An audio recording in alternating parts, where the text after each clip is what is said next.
السلام علیکم ورحمۃ اللہ وبرکاتہ۔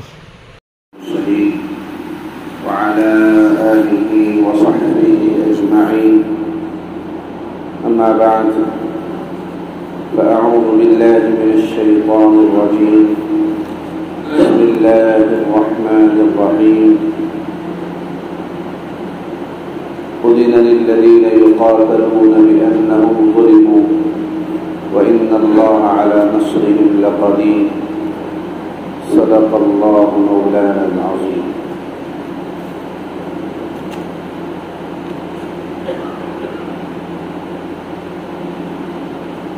اپنی تحریک کے شعلوں کو بجھامت دینا، اپنی تحریک کے شعلوں کو بجھامت دینا، یہ شہیدوں کی امانت ہے۔ گوامت دینا، صبح صادق میں بہت دیر نہیں ہے، لیکن ابھی عجلت میں چراغوں کو بجھامت دینا۔ میرے محترم بزرگوں اور عزیز دینی اور اسلامی بھائیوں،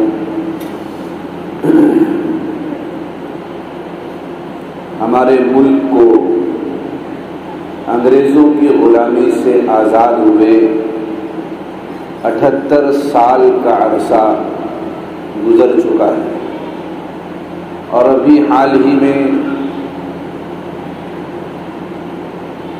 ہندوستان کے رہنے والے سبھی لوگوں نے یوم آزادی کے موقع پر ترنگا لہرا کر جشن منایا اور اس وطن سے محبت کا ثبوت پیش کیا۔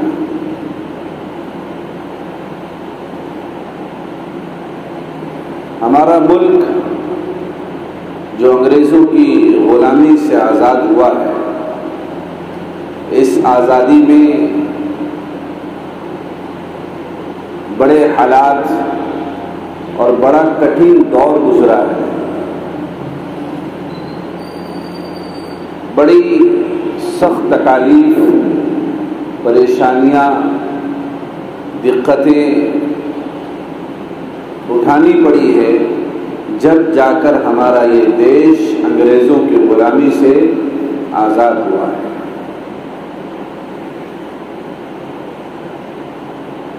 ہمارے اس ملک میں 800 سال تک مسلم حکمرانوں نے اور بادشاہوں نے حکومت کی، اور وہ 800 سالہ جو دور ہے مسلم بادشاہوں کا اور حکمرانوں کا، وہ ایسا تابناک اور ایسا روشن اور ایسا خوبصورت اور ایسا دلوں کو بھا جانے والا ہے، جس میں ہر انسان بہت خوشی کے ساتھ زندگی گزار رہا ہے۔ جس درہم اور جس مذہب اور جس جماعت سے اس کا تعلق ہو، اس سے کوئی لینا دینا نہیں۔ ہندوستان کا اور اس بھارت کا رہنے والا ہر ایک شہری محبتوں کے ساتھ اور ایک دوسرے کے ادب اور احترام کے ساتھ، ایک دوسرے کے جذبات کی قدر کرتے ہوئے اور ایک دوسرے کے دکھ اور درد اور غم اور خوشی میں ساتھ دیتے ہوئے ہر ایک آزادی کے ساتھ زندگی گزار رہا تھا۔ اور یہ 800 سالہ جو دور مسلم حکمرانوں اور بادشاہوں کا گزرا ہے، یقین جانیے میرے دوستوں، میرے نوجوانوں، اگر آپ اس کی تاریخ کو پڑھیں گے تو آپ کو اندازہ ہوگا کہ ہماری تاریخ کو کس طریقے سے ختم کرنے کی، مسخ کرنے کی اور ملیا میٹ کرنے کی سازشیں کی جا رہی ہیں، اور ہماری تاریخ کو کس انداز سے پیش کیا جا رہا ہے۔ یہاں تک کہ خود مسلم بادشاہ اور حکمرانوں نے خود اپنے مال سے بہت سارے مذہب کے ماننے والوں کے لیے ایک مختص فنڈ جو ہے، انہوں نے ایک فنڈ مختص کر رکھا تھا جس کے ذریعے سے الگ الگ مذہب کے ماننے والوں کی ضرورتوں کو پورا کیا جاتا تھا. یہاں تک کہ اگر کوئی ہندو مذہب کا ماننے والا ہے وہ ان کی عبادت گاہ ان کو مندر کہتے ہیں، عیسائیوں کی عبادت گاہ ان کو چرچ کہتے ہیں. ہر ایک آزادی کے ساتھ ہندو مذہب کا ماننے والا وہ اپنے دھرم پر آزادی کے ساتھ عمل کر رہا ہے. کسی کی طرف سے کوئی تکلیف کوئی گزند اسے نہیں پہنچائی جا سکتی.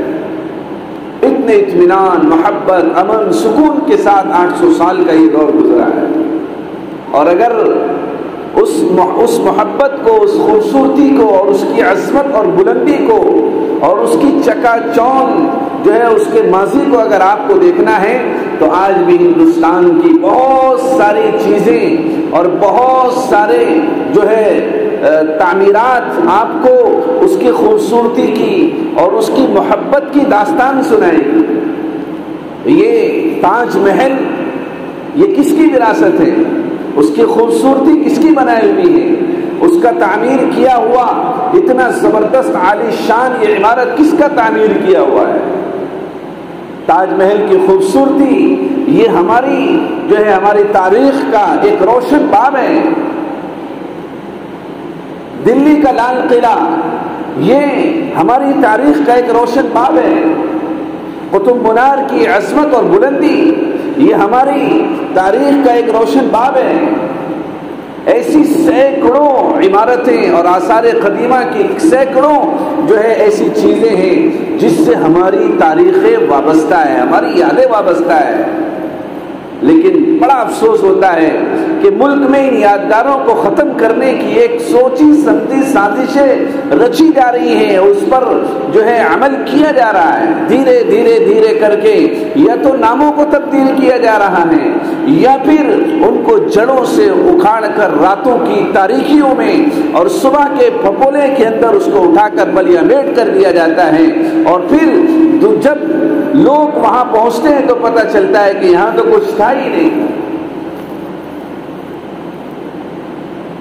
جس طریقے سے ہماری ان بزرگوں کی یادوں کو ختم کرنے کی کوششیں کی جا رہی ہیں، ایسے ہی ہمارے اس ملک کو آزاد کرانے میں وہ تمام مجاہدین آزادی جنہوں نے اپنے خون جگر سے اس ملک کو آزاد کیا تھا اور جنہوں نے اپنے تن من دھن اور جان مال ساری چیزوں کی قربانی پیش کی تھی، آج افسوس ہوتا ہے کہ ان جیالوں کی اور ان جو ہے مجاہدین آزادی ان تمام لوگوں کی تاریخ کو بھی مسخ کرنے کی کوششیں کی جا رہی ہیں. تاریخ کے سنہرے جو ہے بابوں سے ان کا نام مٹایا جا رہا ہے. حالانکہ آپ کو اندازہ ہونا چاہیے کہ یہ جو انگریزوں سے جنگ کا جو آغاز ہوا ہے، اصل تاریخ کو چھپا دیا جاتا ہے. یہ آغاز کب سے شروع ہوا ہے؟ 1757 سے اس کا آغاز ہوتا ہے. 1757 سے اس کا آغاز ہوتا ہے. 1857 تک یہ جو پہلا دور ہے، 3 فیز پر گویا کہ ہمارا ملک جو ہے یہ انگریزوں کی غلامی سے لڑتا رہا ہے. پہلا فیز 1757 سے لے کر 1857 تک، اور دوسرا فیز 1857 سے لے کر 1919 تک، اور تیسرا فیز 1919 سے لے کر جو ہے 1947 تک. ان 3 فیزوں میں ہمارا انگریزوں سے مقابلہ رہا ہے. پہلا جو فیز گزرا ہے جو 1757 سے لے کر 1857 تک، اس میں خالص ہمارے ملک کے مسلمانوں نے کلیدی رول ادا کیا ہے، اور خالص یہ جو مقابلہ اور یہ جنگ ہوئی ہے وہ انگریز اور مسلمانوں کی. نواب سراج الدولہ سے لے کر اس کا آغاز ہوتا ہے کلکتہ اور بنگال میں. انہوں نے پہلی جنگ لڑی تھی، ان کے والد نے اور انہوں نے. اور یہ جو ہے تاریخ کا یہ سنہرا باب آگے بڑھتا ہے. کئی سارے جیالوں نے آ کر اس ملک کو آزاد کرانے کی کوشش کی. اور ان تاریخی جیالوں میں اور فریڈم فائٹر میں ایک عظیم نام آپ کو ملے گا جو ہے ٹیپو سلطان شہید رحمت اللہ علیہ. انگریزوں کے دلوں پر ان کا راج تھا، ایسا دبدبا اور ایسی بہادری، ایسی شجاعت کہ انگریز بھی ان کو دیکھ کر کانپتا تھا، کیونکہ یہ مجاہدین آزادی جو تھے وہ خالص ملک سے محبت کی بنیاد پر اس ملک سے انگریزوں کو ختم کرنے کی کوشش کر رہے تھے اور انگریزوں کو بھگانے کی کوششیں کر رہے تھے۔ یہ انگریزوں کے ذہنی غلام نہیں تھے۔ جو لوگ انگریزوں کے ذہنی غلام تھے وہ اس وقت بھی اس جنگ آزادی میں شریک نہیں ہوئے تھے، اور آج کے دور میں بھی وہ ذہنی غلامی سے اس طریقے سے متاثر ہو چکے ہیں کہ وہ آج بھی اس میں ذرہ برابر بھی شرکت نہیں کرتے۔ ٹیپو سلطان شہید رحمت اللہ علیہ نے 1799 میں جان شہادت نوش کیا ہے، یہاں تک کہ ان کی نعش پر کوئی جانے کے لیے تیار نہیں تھا۔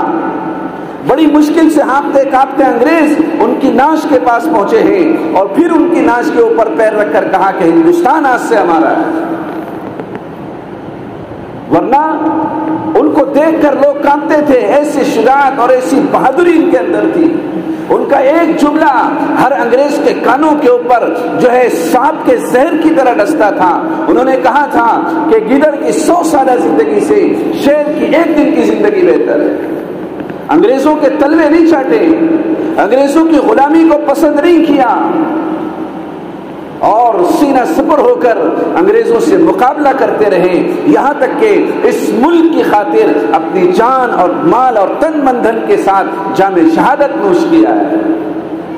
آپ نے نام سنا ہوگا مولانا جوہر مولانا محمد علی جوہر رحمت اللہ علیہ، انگریزوں کے خلاف انگریزوں کے ملک کے اندر وہاں کی جو ہے کونسل کے سامنے ایسا زبردست انہوں نے تقریر پیش کی ہے اور اتنا زبردست انہوں نے دلکارا ہے کہ انگریزوں کے پاؤں ہل گئے۔ وہیں پر وہ ان سے مقابلہ کرتے رہے اور وہیں پر انہوں نے جام شہادت نوش کیا ہے۔ اشفاق اللہ خان کا نام بھی آپ نے سنا ہوگا، محض 27 برس کی عمر میں انہیں پھانسی کے پھندے کا حکم سنایا گیا۔ 5 سزائیں ان کو سنائی گئی تھی، 2 سزائیں کالا پانی کی تھی جس میں عمر قید تھی، اور 3 سزائیں جو ہیں وہ پھانسی کے پھندوں کی تھی۔ جب 27 برس کی عمر میں انہیں پھانسی کے پھندے پر چڑھانے کی کوشش کی گئی اور ان کا جب آخری وقت تھا، انہوں نے ایک درد بھرا پیغام اپنی ماں کے نام لکھا اور اس پیغام میں کہا، اے اماں جان، اگر مجھے 1000 مرتبہ پھانسی دی جائے اور 1000 مرتبہ مجھے زندہ کیا جائے تب بھی میرا یہ جذبہ اسی طریقے سے برقرار رہے گا، اپنے وطن پر اپنی جان لٹانے کا۔ ایسے ایک نہیں سینکڑوں ہیں، ہزاروں کی تعداد میں ہیں کہ اس ملک کے اندر سب سے زیادہ جو رول رہا ہے اور سب سے زیادہ جو انگریزوں کے خلاف جنہوں نے جنگ آزادی میں شرکت کی ہے، وہ ہم فخر سے کہتے ہیں اور ہم اپنا سر بلند کر کے کہتے ہیں کہ جتنا ہمارا خون اس ملک کے اندر بہایا گیا کسی قوم، کسی مذہب اور کسی دھرم کے ماننے والوں کا نہیں بہایا گیا۔ جب گلستان کو خون کی ضرورت پڑی سب سے پہلے ہماری ہی گردن کٹی، جب گلستان کو خون کی ضرورت پڑی سب سے پہلے ہماری ہی گردن کٹی، پھر بھی کہتے ہیں ہم سے یہ اہل چمن، یہ چمن ہے ہمارا تمہارا نہیں۔ 800 سال کس نے حکومت کی تھی؟ کیا تمہاری حکومت تھی یا ہماری حکومت تھی؟ مسلمانوں کا ایک تاریخ اور ایک عظیم الشان وہ دور رہا ہے۔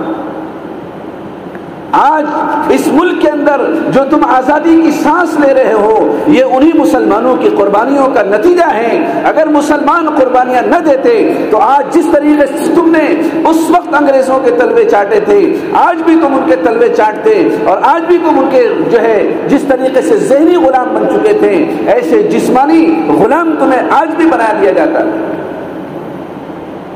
بزرگوں اور دوستوں، یہ اتنی عظیم الشان 200-250 سال کی تاریخ کو اگر 20-25 منٹ کے اندر بیان کیا جائے ممکن ہی نہیں ہے۔ آپ نے مولانا جعفر تھانے سر رحمت اللہ علیہ کا نام سنا ہوگا، انہیں کالا پانی کی جیل میں بھیج دیا گیا۔ 18 سال تک یہ انڈومان نکوبار کے اندر جو جیل ہیں وہاں پر 18 سال تک اتنی قید